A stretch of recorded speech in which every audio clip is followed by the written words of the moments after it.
The year 1907 clung to the air of rural Pennsylvania like the persistent mist that often blanketed the rolling hills.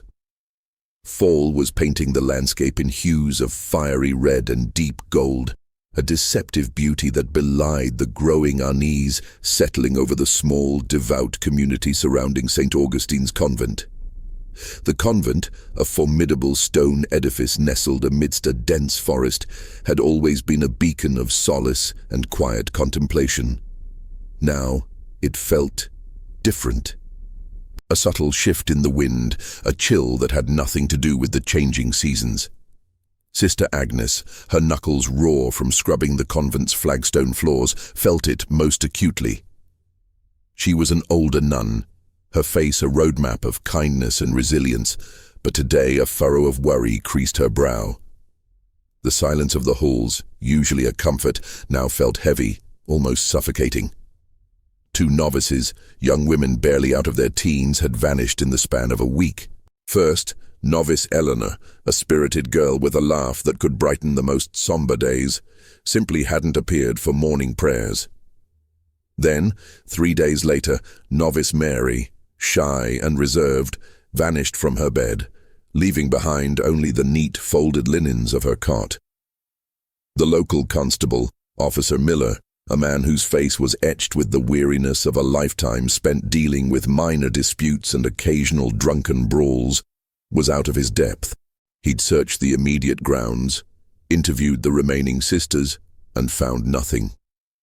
His usual gruff demeanor was replaced by a hesitant uncertainty. "Could they have run off, Mother Superior?" he'd asked, his voice barely a whisper in the echoing antechamber. Mother Superior Helena, a woman of imposing presence and unwavering faith, had merely stared at him, her eyes dark pools of conviction. "Our novices do not run off, officer. Not from their calling, not from God." Agnes remembered Eleanor's last full day vividly. It had been a Tuesday, a crisp autumn morning. Eleanor had been helping in the convent garden, her habit dusted with soil, a sprig of rosemary tucked behind her ear. She'd hummed a cheerful, if slightly off-key hymn. Later, during supper, Agnes had observed Eleanor exchanging hushed whispers with novice Martha, a quiet girl with an intense gaze. Their conversation had seemed animated, almost urgent. Agnes hadn't thought much of it at the time, assuming it was simply girlish gossip. Now the memory gnawed at her.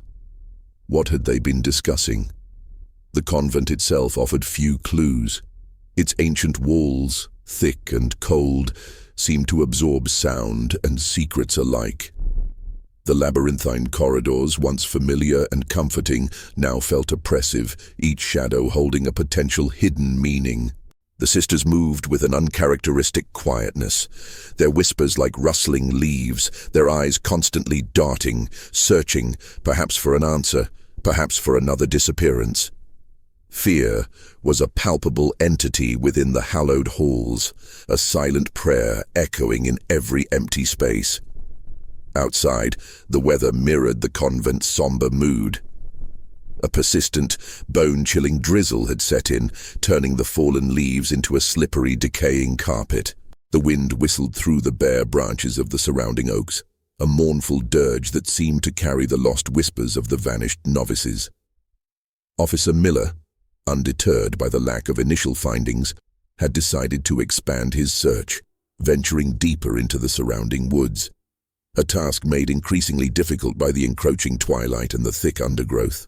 He'd even brought in a small team of volunteers from the nearest town, men who, despite their skepticism, felt compelled to help the sisters in their time of need. Agnes, meanwhile, found herself drawn to the novices' shared dormitory. The beds, neat and identical, seemed to mock the absence of their occupants. Eleanor's small wooden crucifix still hung above her empty cot, slightly askew. Mary's worn prayer book lay open on her bedside table, a bookmark resting on a passage about perseverance through trials. It was a small detail, but it struck Agnes as odd. Mary was meticulous. She would never have left her prayer book open like that. It felt disturbed, as if the last person to touch it had been in a hurry. or worse, had been interrupted. The air in the dormitory was heavy, not just with the scent of old wood and beeswax, but with a faint, almost imperceptible metallic tang, like old iron. Agnes dismissed it as her imagination, a product of her growing anxiety. Yet, the feeling persisted, a subtle wrongness that she couldn't quite articulate. She moved closer to Mary's bed, her gaze sweeping over the simple furnishings. Nothing seemed out of place, yet everything felt wrong. The mystery deepened with each passing moment, each unanswered question, pushing the convent community further into the grip of a silent terror. Who would take these innocent young women? And why? The answers, Agnes felt, lay hidden within the very walls of St. Augustine's, waiting to be uncovered before another life was lost to the cryptic shadow that had fallen upon them.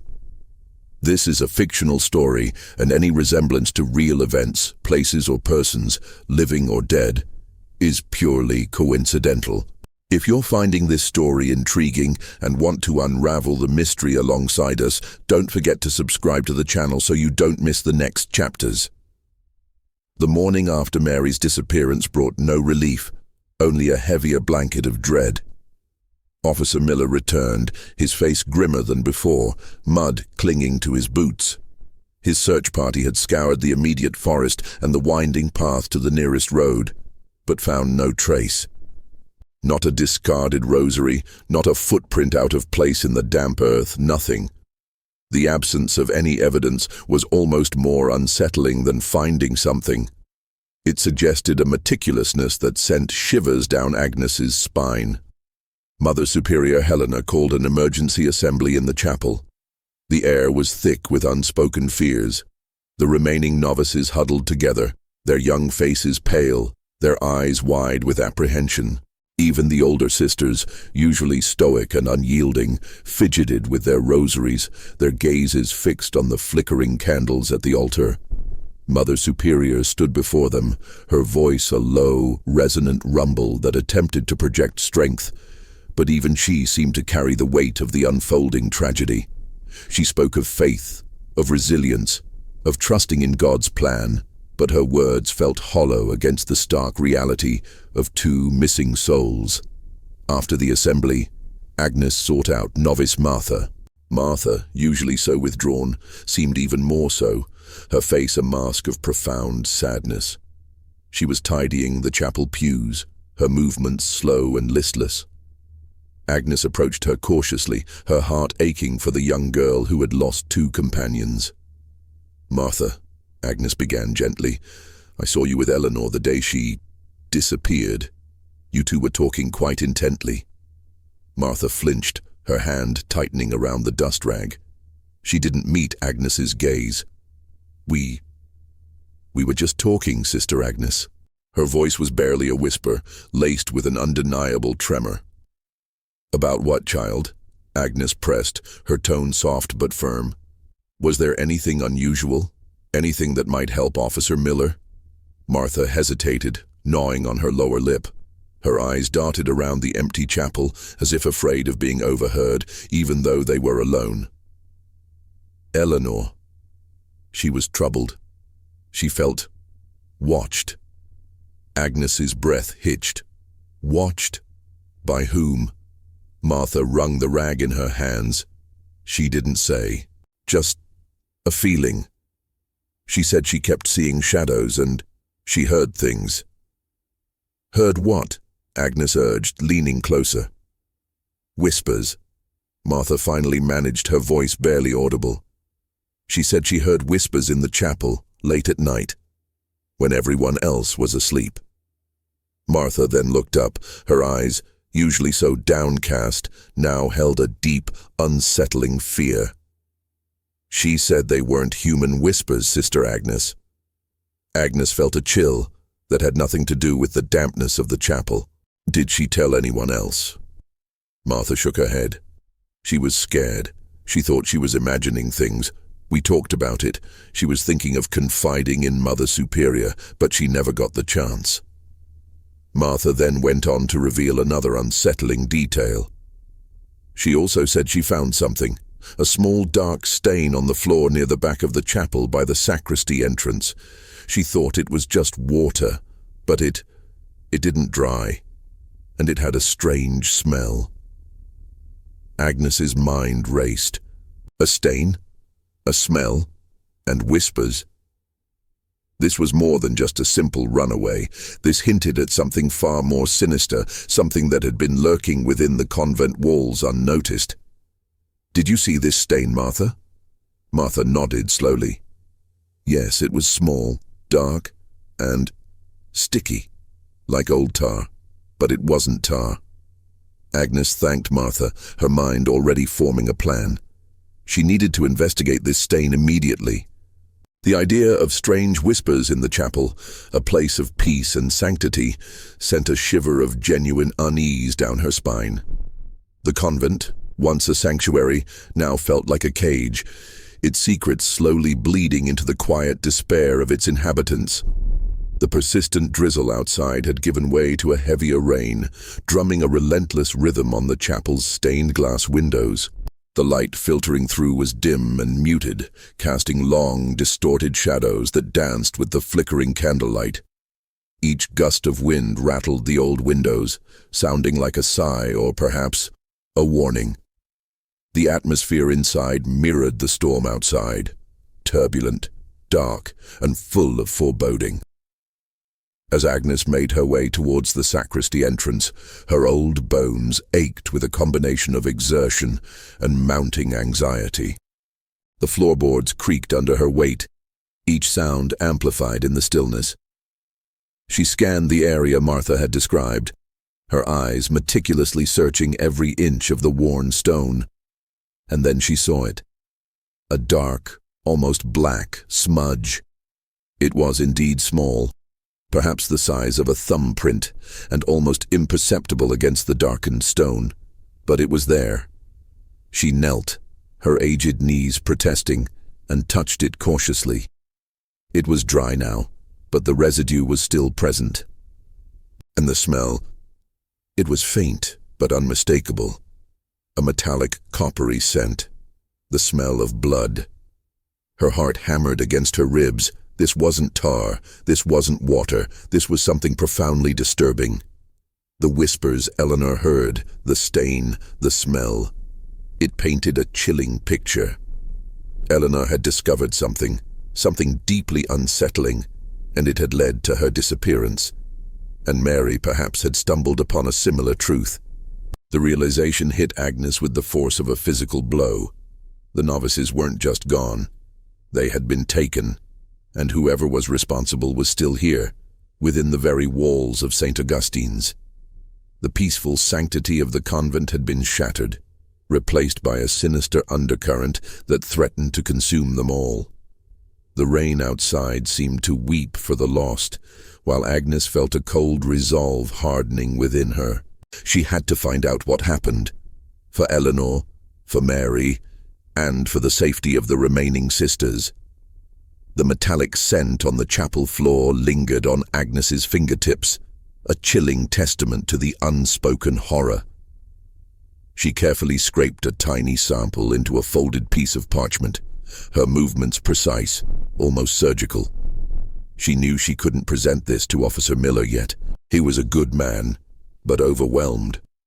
And the lack of concrete evidence thus far had made him cautious, prone to logical explanations like runaways. This was beyond his current understanding, something far more insidious. Agnes needed to find more, solidify her suspicions before she could truly shake him out of his traditional police work mindset. Her conversation with Martha, coupled with the grim discovery, replayed in her mind. Eleanor's feeling of being watched, the shadows, the whispers. It all pointed to someone within the convent, someone moving unseen, unheard. But who? And why? Every sister, every novice, every worker who entered the convent grounds was part of a tightly knit community, bound by faith and routine. The idea of a predator lurking amongst them was almost unthinkable, a blasphemy against the sacred space. Agnes decided to shift her focus. Instead of looking for physical evidence of the girl's departure, she would look for evidence of presence, an unseen observer. She began her own quiet investigation, a silent vigil. She started by observing the routines of everyone in the convent, searching for anomalies, for slight deviations from the expected. Mother Superior Helena, always formal and unwavering, seemed to carry an added burden, a tension in her shoulders that Agnes had never noticed before. Sister Catherine, the convent's cook, a stout woman with a perpetually flour-dusted habit, seemed unusually distracted, her culinary creations lacking their usual robust flavor.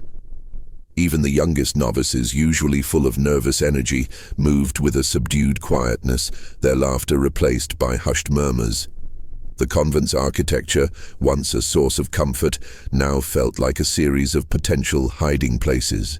The numerous storage rooms, the rarely used attic, the vast, echoing cellar beneath the chapel, all became points of interest in Agnes's mind. The convent was old, built generations ago, with hidden passages and forgotten nooks that whispered tales of the past. Could someone be exploiting these forgotten spaces? She started her discreet search in the evenings, after Vespers, when the convent settled into its nightly quiet. Armed with a flickering oil lamp, she began to explore. The cellar was first. The air was cold and damp, smelling of earth and disuse. Cobwebs, thick and heavy, draped from the low ceiling. Old wooden barrels and forgotten crates lined the walls. As she moved deeper, her lamp casting dancing shadows, she noticed something peculiar. A small, almost imperceptible scuff mark on the dirt floor near a stack of old, moth-eaten tapestries. It was too faint to be certain, but it looked like a boot print, too large for any of the sisters. Next, she ventured to the attic. The wooden stairs groaned under her weight, protesting her intrusion. Dust motes danced in the lone beam of moonlight slicing through a grimy window. The attic was filled with forgotten relics, broken furniture, old books, and trunks overflowing with discarded vestments. As she navigated the cluttered space, her lamp illuminated a small, makeshift bed tucked away behind a stack of old hymn books. A rough woolen blanket, a flattened pillow. Someone had been sleeping here. And, recently, a faint scent, not of dust or mildew, but something else, something vaguely metallic, lingered in the air.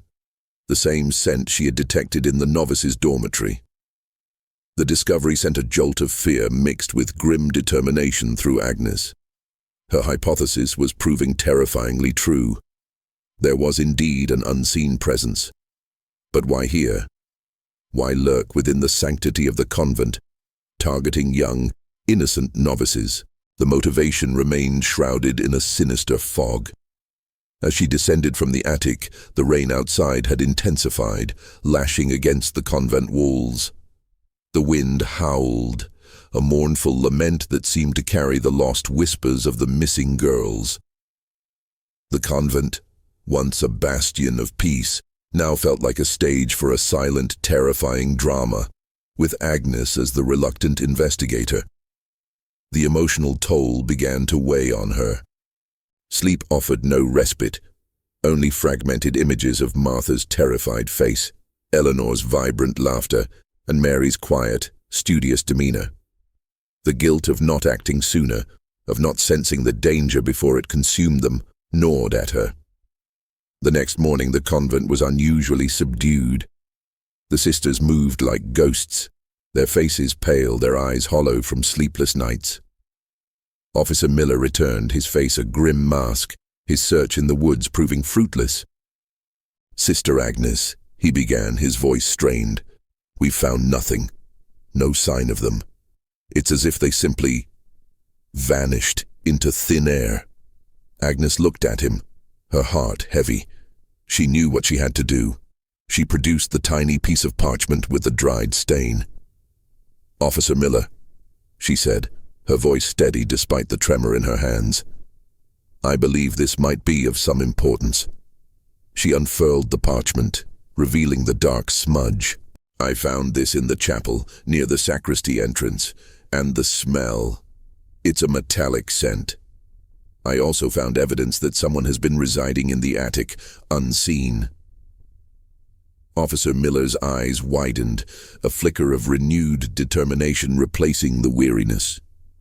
He took the parchment, his brow furrowed in concentration. The game, Agnes knew, had just changed. The predator lurking in the shadows was no longer just a terrifying possibility, but a chilling reality. The real hunt had begun. The truth, however unsettling, was slowly beginning to reveal itself, piece by agonizing piece. Officer Miller's skepticism, once a heavy cloak, now began to fray at the edges. The metallic stain, however small, was a tangible piece of evidence, something his logical mind could grasp. The news of a makeshift dwelling in the attic, coupled with the missing novices, ignited a spark of urgency. He sent word to the nearest town for reinforcements, a small team of seasoned investigators from the county seat. The case had shifted from a local missing persons inquiry to something far more sinister, requiring a level of expertise he readily admitted he lacked. Agnes, feeling a renewed sense of purpose, recounted Martha's observations about Eleanor's distress. The feeling of being watched, the shadows, the whispers. She also shared her own observations of the shifting atmosphere within the convent, the subtle changes in the sisters' demeanor, the pervasive sense of dread. Officer Miller listened intently, his gaze moving from Agnes to the silent, watchful faces of the other sisters who had gathered, their collective anxiety a palpable presence in the room. The arrival of the county investigators, two stern-faced men named Detective Hayes and Detective Carlson, brought a shift in the convent's somber rhythm. They were methodical, their questions precise, their presence a stark contrast to the quiet, devout life of the nuns. They re-interviewed everyone, meticulously noting every detail, every nuance. They took samples of the stain Agnes had found, sending them off to a nascent forensic lab in Philadelphia. They also thoroughly examined the attic, confirming Agnes's discovery of the crude sleeping area. The faint metallic smell was still present, unmistakable once you knew what to look for. Detective Hayes, a man with a shrewd gaze and a tendency to observe more than speak, walked the perimeter of the convent, his eyes scanning the dense woods. "It's too quiet," he remarked to Officer Miller, his voice low. "Too clean. No forced entry, no signs of a struggle. This suggests someone who knew the layout, someone who could move without being seen." Carlson, the younger, more assertive of the two, focused on the human element. These girls, were they happy? Any grievances? Any reason to leave? He asked Mother Superior Helena, his tone respectful but unwavering. Mother Superior, ever steadfast, reiterated her conviction that the novices were devoted to their calling. Agnes, meanwhile, found herself drawn back to the novices' dormitory. The empty beds were a constant, painful reminder. She meticulously re-examined every inch of Eleanor's and Mary's spaces. She noticed a faint, almost invisible scuff mark on the wooden floor beside Eleanor's cot, partially obscured by the bed frame. It was small, a slight discoloration, but it looked as though something heavy had been dragged there. And next to it, a small, dark splinter of wood, barely discernible. She picked it up, examining it closely. It looked like it came from an old, unfinished piece of timber. Her mind immediately went to the various disused parts of the convent. The cellar, the attic. Could it be a piece of furniture or perhaps a tool used to transport the girls? The thought chilled her to the bone. This wasn't a runaway situation. This was an abduction, meticulously planned and executed. The thought of someone moving in the dead of night, slipping through the convent's halls, taking innocent young women. It was terrifying. The rain had finally subsided, leaving the air fresh but still heavy with moisture. A thin fog clung to the ground, giving the ancient convent an even more ethereal, almost ghostly appearance. The silence inside felt oppressive, broken only by the muffled sounds of the investigators' movements. The collective fear of the sisters, though unspoken, was palpable, a constant hum beneath the surface of their prayers. Agnes approached Detective Hayes, presenting him with the splinter. "I found this near Eleanor's bed, Detective. It looks like it could be from old unfinished wood, and there's a scuff mark, as if something heavy was dragged." Hayes examined the splinter, his eyes narrowing. "Good eye, sister. This could be important." He turned to Carlson. "Carlson, let's revisit the attic and the cellar. Look for anything that might match this, and keep an eye out for any tools that might leave this kind of mark." The two detectives descended into the gloomy depths of the convent, their lamps casting long, dancing shadows. Agnes felt a knot of anxiety tighten in her stomach. The more they discovered, the closer they came to the truth, the more terrifying that truth might be. The perpetrator was not just a shadowy figure, they were a methodical, cunning individual, intimately familiar with the convent's layout. Hours passed. The convent settled into an uneasy quiet. Then, a shout from the cellar echoed through the ancient stones.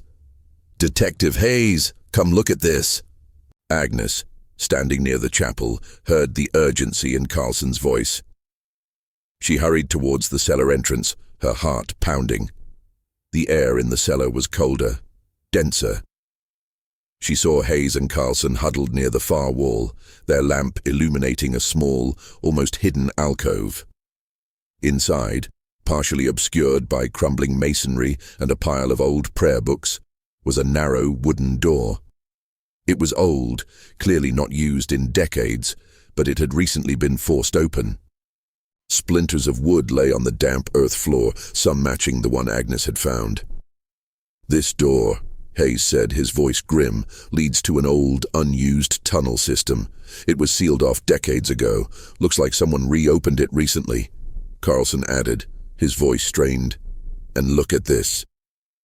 He pointed to the dirt floor just inside the entrance of the tunnel. There, faintly but unmistakably, were drag marks, and near them, pressed into the damp earth, were the clear impressions of two sets of small, feminine shoes, novice shoes. Agnes felt a wave of nausea wash over her. This wasn't a runaway. This was abduction. The tunnel, a forgotten artery of the convent, had been used as a silent, secret passage. The metallic smell, the whispers, the fear Eleanor had felt, it all coalesced into a horrifying reality. The shadow had a lair, a hidden path into the very heart of their sanctuary. The chilling truth was no longer just a suspicion, it was a terrifying certainty. The girls were not merely gone. They had been taken through this hidden passage, and the person responsible was no doubt still out there, possibly closer than they could imagine. The thought sent a profound chill down her spine. If you're finding this story intriguing and want to unravel the mystery alongside us, don't forget to subscribe to the channel so you don't miss the next chapters. The discovery of the hidden tunnel beneath the convent sent a jolt of renewed urgency through the investigation. Officer Miller, his face pale with grim determination, immediately organized a team to explore the subterranean passage. Detective Hayes and Carlson, armed with lanterns and a sense of growing unease, led the way, with Officer Miller and a few brave volunteers close behind. Agnes, despite her advanced age and the inherent dangers, insisted on joining them. Her connection to the missing novices, her unwavering sense of duty, compelled her forward. The air in the tunnel was thick and cold, heavy with the scent of damp earth and stale air. The flickering lamplight danced off the rough-hewn stone walls, casting grotesque shadows that seemed to writhe and mock their efforts. The passage was narrow in places, forcing them to stoop, and the floor was uneven, slippery with mud and loose stones. The silence was profound, broken only by the drip of water from the ceiling and the steady crunch of their boots. Every step, felt like an intrusion into a forgotten, sinister world. As they delved deeper, the tunnel branched. One path led further into the unknown, while another appeared to be a dead end, partially collapsed. Hayes consulted a dusty, faded map of the convent's original blueprints provided by Mother Superior, which surprisingly detailed some of the older, forgotten sections. "This section here," he pointed with a gloved finger, "it leads to an old cistern, rumored to be disconnected years ago. And this one," he traced another line, "goes towards the edge of the property, near the old, abandoned mill." Their hearts pounding, they chose the path leading towards the cistern first. The passage grew increasingly confined, the air becoming heavy and stagnant. After what felt like an eternity, the tunnel opened into a small, damp chamber. In the center, a deep, dark, well-like structure, the cistern. A ladder, old and rotting, descended into its depths. But there was nothing else. No sign of Eleanor or Mary, only the chilling echo of their own breathing. The metallic smell was stronger here, almost overwhelming. They retreated and ventured down the second path, the one leading towards the abandoned mill. This tunnel was longer, more treacherous. The floor was rougher, littered with more debris. As they navigated a particularly narrow bend, Agnes's lamp beam caught something, a flash of pale blue. She quickly moved forward, her heart leaping. It was a small, torn piece of fabric, unmistakably from a novice's habit. Near it, pressed into the damp earth, were fresh drag marks, distinct and clear. The marks pointed further into the tunnel, away from the convent. A collective gasp went through the group. This was it. Concrete evidence. The metallic scent was also present here, fainter than in the cistern chamber, but still discernible. It suggested a struggle, a desperate attempt to resist. The thought sent a wave of nausea through Agnes. The fear Eleanor felt, the whispers she heard, the struggle implied by the drag marks. It painted a horrifying picture of their final moments within the convent's hidden passages. The tunnel eventually ended abruptly, opening into a small, overgrown clearing on the edge of the forest, well away from any visible paths or roads. From here, the distant derelict structure of the old mill was barely visible through the dense trees. The air outside was cold, the sky still overcast, matching the grim mood of the search party. There were faint, almost obliterated footprints in the soft earth, heading towards the mill. They were too indistinct to determine shoe size or direction with certainty, but they were there. "He led them through here," Detective Hayes stated, his voice tight with grim realization. "He knew these tunnels, knew how to get in and out unseen." Officer Miller swore under his breath. "The mill. It's been abandoned for 30 years. Nobody goes near it." The mill was a decaying skeleton of stone and rotting wood, its windows shattered, its roof partially collapsed. It stood as a silent, decaying sentinel, a monument to a forgotten industry. The location, isolated and forgotten, made it the perfect hiding place for someone with dark intentions. The silence around the mill was profound, a heavy, expectant quiet that seemed to absorb all sound. As they approached the mill, the wind picked up, whistling through the broken panes and gaping holes in the walls, creating an eerie, almost human moan. The sky overhead was a bruised purple, threatening more rain. The atmosphere around the mill was one of deep desolation, a place where light and hope had long since abandoned. Agnes felt a surge of fear, but also a growing resolve. They were close. The trail was cold, but it was there. She knew, with a certainty that chilled her to the bone, that the answers lay within the crumbling walls of the old mill. The thought of the young novices, terrified and vulnerable, being dragged through these dark passages and brought to this desolate place, filled her with a desperate urgency. They pushed open the heavy, creaking door of the mill. Inside, the darkness was absolute, relieved only by the beams of their lanterns. The air was thick with dust, mildew, and the metallic tang that had followed them from the convent. The silence inside was profound, broken only by the drip of water and the rustle of unseen creatures. But as their eyes adjusted, and their lamps cut through the gloom, they saw it. Faint, but undeniable, a scuff mark on the dusty floor.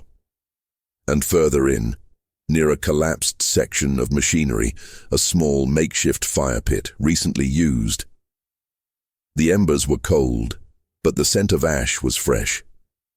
And beside it, partially hidden under a decaying tarp, a small hand-carved wooden doll. It was crude, but clearly made, and wearing a miniature habit. A cold dread seeped into Agnes's bones. This wasn't just a place where the girls were held, it was a place of meticulous, chilling preparation. The doll, a macabre symbol, hinted at a twisted, possessive mind. The horror of the situation pressed down on them, heavy and suffocating. The labyrinth below, the hidden passage, the secluded mill. It was all part of a chilling design. The perpetrator was not just an abductor. They were a puppet master, orchestrating a terrifying game with the lives of innocent young women. The discovery of the wooden doll, a chilling miniature of a novice in a habit, solidified the investigators' grim suspicions. This was no impulsive act, no random abduction. This was calculated, methodical, and deeply disturbing. Detective Hayes carefully collected the doll, his face etched with a mix of revulsion and grim determination.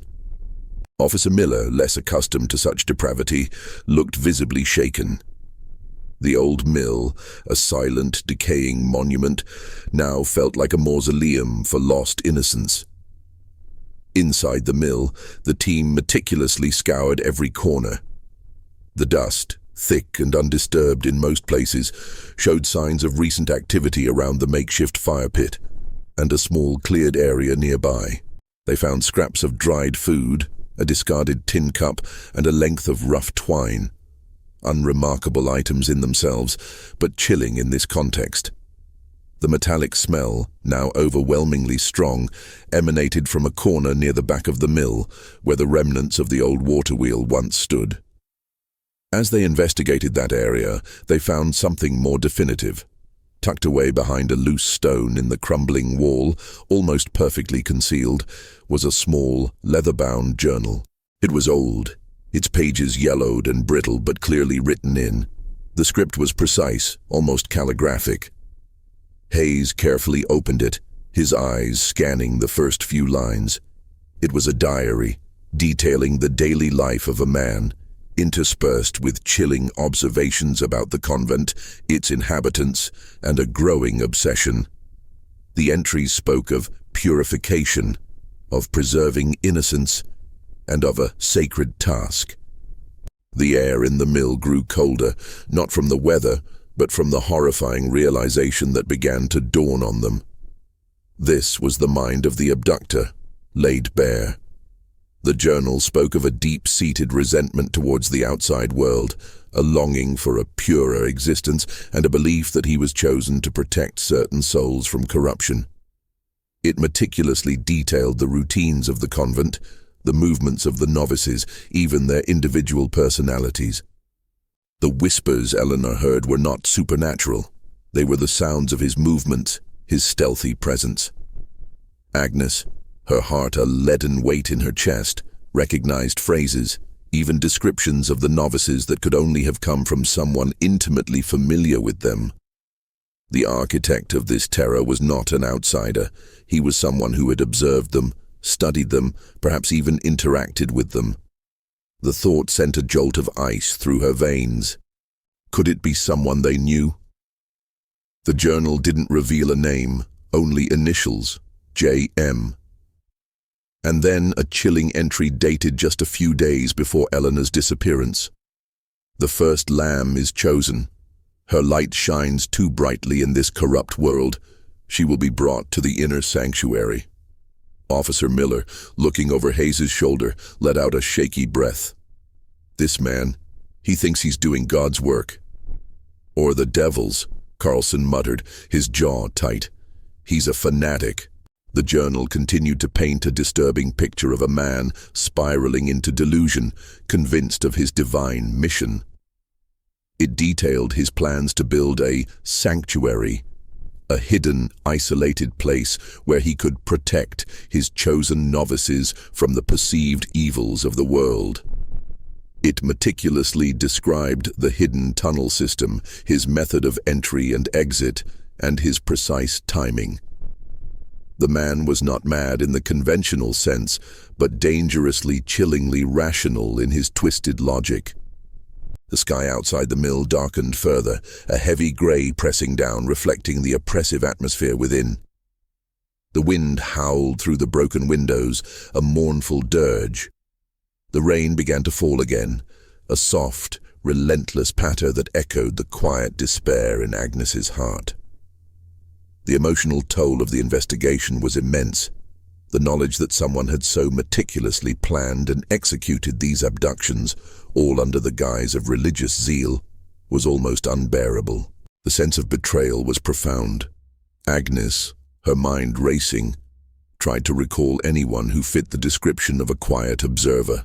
Someone with an obsessive personality, someone who might have had access to the convent or its surrounding property. Someone with the initials J.M. Her thoughts drifted to individuals who had worked on the convent grounds over the years, the various handymen, gardeners, or even occasional visitors who had spent extended periods there. Then a name surfaced, a forgotten memory stirred by the grim revelations of the journal. John Merritt. He was a quiet, reclusive man who had occasionally helped with repairs around the convent a few years prior. He was known for his meticulous work, his devout nature, and his somewhat eccentric personality. He had a reputation for being overly zealous in his faith, sometimes making uncomfortable pronouncements about the purity of the convent. He had a small, dilapidated cottage on the far edge of the woods, several miles from the convent, near an old, unused logging trail that branched off towards the mill. He had disappeared from the area a few years ago after a disagreement with a local landowner. But he was exactly the type of person who might harbor such delusional beliefs. And his initials were J.M. Agnes shared this information with Detective Hayes. There was a man, John Merritt. He worked here intermittently a few years back. He was very devout, perhaps overly so. He spoke often of the convent being a pure place, and his initials are J.M. Hayes's eyes lit up with a flicker of recognition. Merritt. I remember his name from some old county records. He had a minor dispute with a neighbor, something about property lines. He was known to be a bit peculiar. He immediately radioed Officer Miller, who was outside coordinating the perimeter search. Miller, check records for a John Merritt. See if he has any family, any known associates, or if he's ever been tied to a similar incident. The pieces of the horrifying puzzle were falling into place. The unseen observer, the architect of silence, was no longer an anonymous shadow. His name, or at least a strong lead to it, had surfaced from the depths of Agnes's memory. The chase was now focused, precise. The silence of the mill, once a chilling backdrop to their despair, now felt charged with a desperate hope. They had a name, and with a name came the possibility of finding Eleanor and Mary and bringing their abductor to justice. The rain outside continued its mournful drumming, but inside a new fire of grim determination had been kindled. The mention of John Merritt's name sent a palpable shift through the investigative team. Officer Miller returned from the mill, his face etched with grim satisfaction. County records confirmed John Merritt's presence in the area years prior and his reclusive nature. They also revealed that Merritt had owned a small, neglected parcel of land deep within the woods, far from any main roads, accessible only by a winding, almost forgotten logging trail. This piece of land included a dilapidated cabin, long thought abandoned, and a small, hand-dug root cellar. The description matches the journal's tone, Detective Hayes stated, his voice tight. A man who believes he's building a sanctuary, an isolated place, far from corruption. The root cellar, it could be where he's holding them. The decision was made to form a small, covert search party to approach Merritt's property. Speed and surprise were paramount. Any warning and the abductor might move the novices again, or worse. Hayes, Carlson, Miller, and 2 additional deputies, all armed and prepared, set out immediately. Agnes, despite their protests, insisted on joining. Her intimate knowledge of the terrain, her unwavering resolve, and her quiet strength convinced Hayes to allow her, albeit with strict instructions to stay behind the armed officers. The journey through the dense, rain-soaked woods was arduous. The logging trail was barely discernible, overgrown with tangled undergrowth and slippery with mud. The air was cold, damp, and heavy with the scent of decaying leaves and wet earth.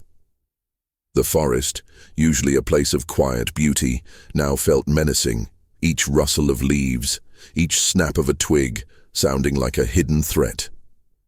The sky was still a bruised gray, promising more rain, and the fading light of late afternoon cast long, distorted shadows that danced with their anxiety.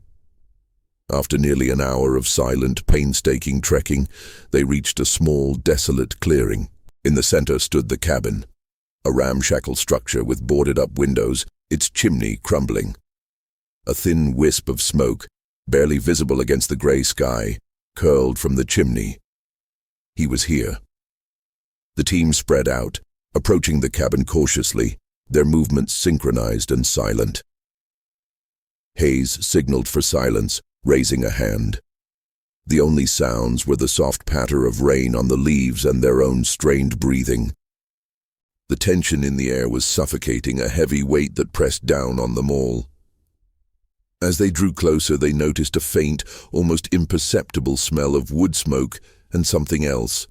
Something sickly sweet, cloying. It was mixed with the metallic tang that Agnes had come to dread. The combination sent a wave of nausea through her, but she pushed it down, her focus absolute. Hayes and Carlson moved to the front of the cabin, their weapons raised. Miller and the deputies covered the sides and back. Agnes remained hidden behind a thick cluster of pines, her heart pounding against her ribs. The silence stretched, unbearable, punctuated only by the relentless drip of water from the trees. Then, Hayes kicked the door open with a resounding crash. "Police! Hands where I can see them!" The cabin was a single dim room, sparsely furnished, a crude table, a few chairs, a small stove, and a cot. But it was empty. No one was inside. A fresh fire crackled in the stove, casting a warm, deceptive glow. The sickly, sweet, metallic smell was stronger here. Frustration rippled through the team, quickly replaced by a renewed sense of urgency. Where was he? "The root cellar?" Agnes whispered, her voice strained, remembering the county records. The journal mentioned a sanctuary. He might have taken them into the root cellar. They quickly located the entrance to the root cellar, a wooden trapdoor hidden beneath a pile of old firewood near the back of the cabin. It was heavy, but not locked. Hayes and Carlson carefully lifted it open. A set of rough, earthen steps descended into darkness. The sickly, sweet, metallic smell wafted up, now almost overpowering, mixed with the damp, earthy scent of the cellar. "He's down there," Hayes said, his voice grim. "And he's got them." The deputies formed a tight perimeter around the cabin. Hayes and Carlson, their lanterns cutting through the gloom, cautiously descended into the cellar, their pistols leading the way. Officer Miller followed, his shotgun at the ready. Agnes, her resolve hardening, moved towards the open trapdoor, her gaze fixed on the darkness below. The air in the cellar was thick, oppressive. The dim light of the lanterns revealed a small, cramped space. In the center, illuminated by a single crude oil lamp, stood John Merritt. His face was gaunt, his eyes wide and feverish, burning with a disturbing fanaticism. He was dressed in simple, worn clothes, his hands calloused. And behind him, huddled in a corner, their faces pale and terrified, were Novice Eleanor and Novice Mary. They were alive, but their eyes held a profound, chilling emptiness, a testament to their ordeal. They were dressed in simple, plain clothes, not their habits, and their hair was unbound, almost wild. Merritt turned, his eyes narrowing as the light caught his face. He held a small, antique pistol, aimed directly at the novices. "You will not corrupt them," he rasped, his voice hoarse, filled with a distorted righteousness. "They are pure. They are mine." Agnes felt a wave of profound relief at the sight of the girls, quickly followed by a surge of terror as she saw the pistol. The sick, sweet smell, she realized with a shudder, was a combination of fear, blood, and something else, a faint, almost medicinal odor. It suggested he had perhaps drugged them or inflicted some minor injury.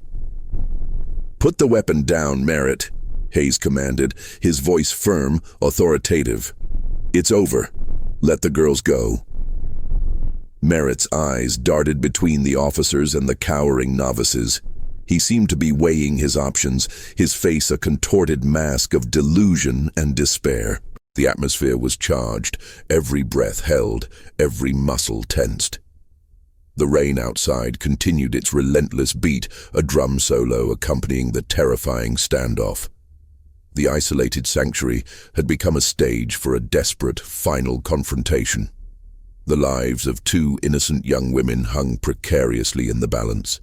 If you're finding this story intriguing and want to unravel the mystery alongside us, don't forget to subscribe to the channel so you don't miss the next chapters. The root cellar pulsed with tension, thick with fear, and the metallic scent that had haunted Agnes.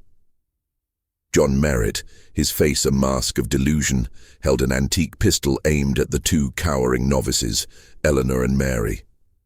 Their silent pleas echoed in the cramped space. "They are not yours, Merritt," Detective Hayes' voice cut through the silence. "They are young women. Let them go." Merritt's feverish gaze darted between the officers and the terrified girls. "You don't understand," he rasped. "I am saving them, protecting their purity." His finger twitched on the trigger. Officer Miller shifted, seeking a clearer shot. Deputies above held their breath. The rain pounded overhead, a relentless soundtrack to the standoff. Agnes, from the trapdoor's edge, felt a cold dread. One wrong move could be tragedy. Her eyes met Mary's, seeing a flicker of desperate hope. "Merritt," Hayes continued, softening his tone, "we know about your journal. We know you believe you're doing right, but this isn't the way. You're hurting them." Merritt's eyes narrowed. "You lie. I give them salvation." He gestured with the pistol. "They just need to understand." Suddenly, Mary choked a sob. The sound seemed to snap Merritt. His grip tightened, his aim wavering, encompassing the entire cellar. "Silence!" he shrieked. "You must be silent, for purity." This was the moment. Hayes subtly signaled Carlson. In a flash, Carlson kicked a stack of old crates near Merritt, sending them tumbling with a loud clatter. The noise startled Merritt, and in that fleeting instant, Hayes lunged, tackling him, knocking the pistol away. Miller secured the weapon while Carlson quickly restrained a violently struggling Merritt. He muttered incoherent pleas about salvation, but the detective subdued him. Agnes, weak with relief, rushed to Eleanor and Mary, embracing their trembling, dirt-streaked bodies. "My dear girls," she murmured, "are you hurt?" Eleanor shook her head, while Mary could only nod, eyes wide with shock. Hayes quickly checked them. "They seem physically unharmed, sister, just terrified." He looked at the subdued Merritt. He's clearly delusional. He truly believed he was saving them. Agnes felt immense relief, followed by profound sadness. Merritt's sanctuary was a prison built on twisted logic. Deputies escorted the traumatized novices out. Mother Superior Helena arrived, embracing her lost girls with tearful gratitude. The convent community breathed a collective sigh of relief. The journey back was slow. Eleanor and Mary, wrapped in blankets, remained in shock. Agnes walked beside them, offering quiet comfort. The rain, once a symbol of despair, now felt almost cleansing. The terrifying disappearances, the hidden tunnels, the cellar standoff, all culminated in a desperate confrontation. The convent's silence had shattered, giving way to a new quiet, filled with echoes of trauma and the promise of healing. The danger was over, but recovery had just begun. John Merritt apprehended, Eleanor and Mary safely returned to St. Augustine's. A fragile relief settled over the convent. The silence now held the heavy weight of lingering trauma. The storm had passed, leaving crisp air, though emotionally, the convent remained overcast. Merritt was jailed for psychiatric evaluation and formal charges. His journal, detailing delusions and meticulous planning, became key evidence. It painted a picture of a troubled man, isolated and driven by a distorted religious duty, believing himself a modern-day Noah, saving pure souls. His sanctuary was a cage. Focus shifted to Eleanor and Mary's recovery. Physically unharmed, their psychological scars were deep. They spoke little, their eyes haunted. Mother Superior Helena provided care and support. Agnes spent hours with them, listening to fragmented whispers, offering solace. Merritt had kept them in the root cellar, subjecting them to twisted sermons and keeping them sedated with herbs. The doll symbolized his possessive desire to transform them. The convent underwent further investigation. Hayes and Carlson, with forensic specialists, scoured the tunnels and mill, finding Merritt's hidden caches of food, tools, and more writings detailing his obsession. A hidden tunnel compartment held Eleanor and Mary's personal effects, rosaries, prayer cards, morbid trophies. The tunnel system's discovery led to questions about its origin. Mother Superior Helena provided ancient blueprints. The tunnels were remnants of an older structure, repurposed and forgotten. Merritt, likely through working at the convent or local tales, had reopened them. His intimate knowledge and reclusive nature allowed him to operate undetected. The incident forced the convent to confront its sanctuary's fragility. Security was re-evaluated, doors reinforced, and the tunnels permanently sealed. The absolute peace of St. Augustine's was irrevocably altered, replaced by cautious vigilance. Sisters, especially novices, moved with new awareness, their prayers infused with a deeper understanding of potential darkness. Agnes, exhausted but fulfilled, felt her purpose realized. Her instincts and pursuit of clues led to the novice's rescue. The experience changed her profoundly, sharpening her understanding of human darkness and resilience. Her bond with Martha, who bravely shared Eleanor's fears, deepened. Martha in turn blossomed, finding strength in her courage. The local community rallied around the convent, offering support. The Vanishing Novices became a grim legend, a stark reminder of hidden dangers. The events shook the rural community from its complacency. Eleanor and Mary slowly healed. Their laughter returned, though with a newfound gravitas. They remained novices, their faith deepened by their terrifying ordeal. They had faced evil and survived. John Merritt's trial concluded with him found guilty, but criminally insane, confined to a mental institution.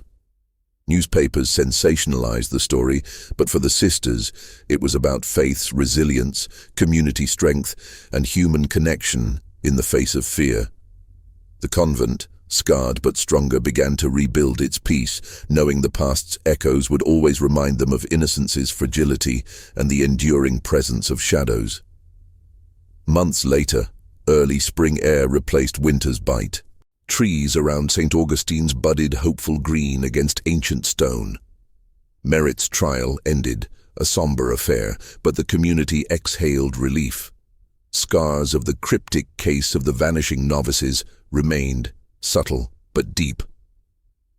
Life at St. Augustine's slowly resumed routine. Fear dissipated, replaced by quiet watchfulness. The main entrance was fortified, the old tunnels permanently sealed and landscaped over. Sisters, especially younger ones, were more cautious, their world expanded to include human malevolence. Sister Agnes, greyer and slower, spent more time in the convent gardens.